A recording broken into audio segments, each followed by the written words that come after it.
Quais são os principais desafios que tem um banco digital comparado com o tradicional?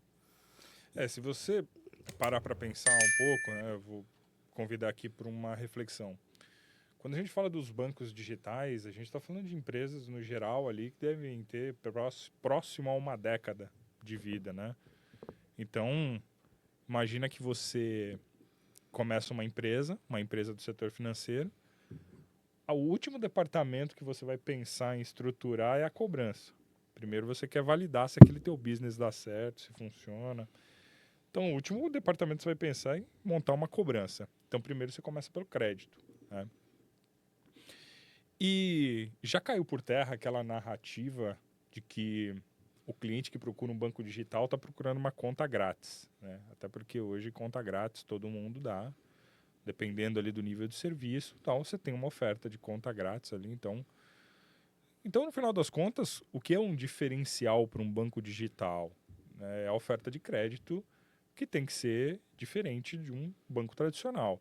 Ou seja, o público que vai atrás de um crédito num banco tradicional e não encontra ou tem dificuldade, deveria ter mais facilidades num banco digital. É isso que gera o diferencial para um banco digital. E para que isso funcione, natural que bancos digitais ou bancos menores ou desafiantes, né, ao mercado financeiro sejam um pouquinho mais agressivos, tenham que ser um pouquinho mais agressivos, tem que ter um apetite ao risco um pouco mais elevado para exatamente poder abarcar aqueles clientes que não têm crédito na maioria das instituições.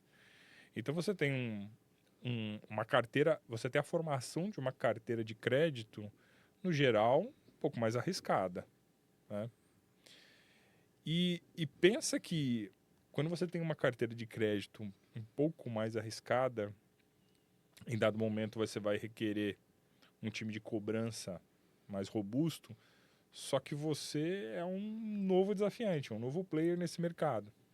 Você não tem anos de estrada como um banco convencional, onde você tem estruturas super bem montadas para saber operar da melhor maneira a tua carteira de crédito, né, em cobrança. Então aí nasce um dos grandes desafios do time de cobrança, né, que é chegar num momento ali onde tem um portfólio que é na média mais arriscado, assim, o cenário brasileiro ele já é naturalmente mais complexo do que ofertar crédito na Europa, nos Estados Unidos. Então a gente já tem um cenário de concessão de crédito mais complexo, um portfólio formado na média mais complexa e com uma estrutura menos robusta. Então, nos últimos anos, os times de cobrança em bancos, os desafiantes, né? Eu divido ali os incumbentes e os desafiantes, né?